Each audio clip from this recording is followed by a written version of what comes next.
नमस्कार माझ्या ग्रुपच्या सर्व शेतकरी बांधवांनो, आता गेली 5 दिवस मी लातूर, निलंगा, बीड, उस्मानाबाद, भूम, पात्रोड, परांडा, पंढरपूर या भागात ऊस प्लॉट व्हिजिटसाठी होतो आणि रात्रीच मी 10-10:30 वाजता पोचलेलो आहे.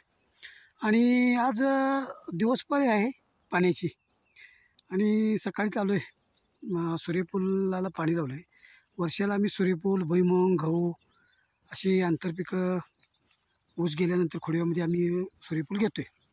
आता हे व्हिडिओ करण्याचं कारण म्हणजे हे सूर्यफुलाचं पीक बघा तुम्ही, एकदम सुंदर असं आलेलं आहे, मस्त आलेलं आहे. माझ्या आता कळीला आलेलं आहे, म्हणजे कळी सुटण्याच्या ह्याच्यामध्ये आहे. आणि याला एक मायक्रोन्यूट्रिएंटची फवारणी झाली, खताचे 2 डोस झालेले आहे.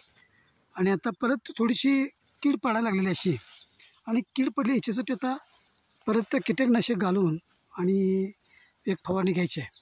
तर व्हिडिओ करण्याचं कारण बघा, चांगल्या प्रकारे सूर्यफुलाचं सुद्धा पीक आम्ही काढलेलं आहे. आणि गहू पण परवाच आंतरपीक ऊसामध्ये होता, गहू पण चांगला झाला आहे. भुईमूग तरी असतोच असतो. आणि सांगण्याचं तात्पर्य एवढंच की हे खोडव्यामध्ये ऊस तुटल्यानंतर खोडव्यामध्ये घातलं होतं. तर इथं बघा, हे थोडंसं लहान दिसते.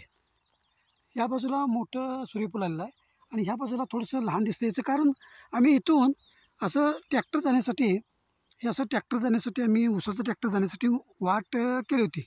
आणि त्याच्यात रोटर मारून आम्ही सऱ्या केल्या नंतर.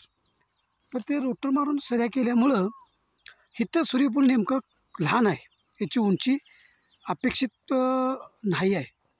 म्हणजे ज्यावेळी आपण जमिनीची मशागत करतो किंवा जमिनीची मातीची खालवर झाली की त्याचं हे होत नाही सूर्यफुलाला. आणि बिना नांगरट करता किंवा हाय त्या खोडव्याच्या ह्याच्यामध्ये सरीमध्ये आम्ही टोकनलं आहे की तिथं सूर्यफूल चांगलं आले, माझ्या छातीबरोबर आले.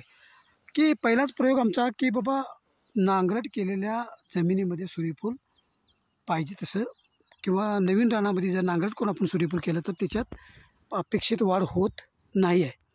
त्याच्यामुळं बिना नांगरट करता सूर्यफूल केलं तर त्याला चांगल्या प्रकारे वाढ होते, जोमदार येते. आणि विशेष म्हणजे सांगायचं की बऱ्याच आता गावातील लोकांचं मी सूर्यफूल बघितलं, तर भरपूर लोकांचं की असं त्याचा हे लहान आहे, काय म्हणतात त्याला, त्याचं जे खालचा जे बुंदा आहे तो असा लहान आहे. पण आपला बघा जाडी, फुल्ल जाडी आहे आणि चांगल्या प्रकारची जाडी झाल्यामुळे हे बघा खाली जाडी पण चांगली आहे. आणि त्याच्यामुळं वरचं पडणारं फूलसुद्धा चांगलंच पडणार, मोठं पडणार. कारण आता गेली 7 ते 8 वर्षाचा सूर्यफुलाचा आमचा अनुभव आहे. चांगल्या प्रकारे उत्पादन आम्ही सूर्यफुलामध्ये सुद्धा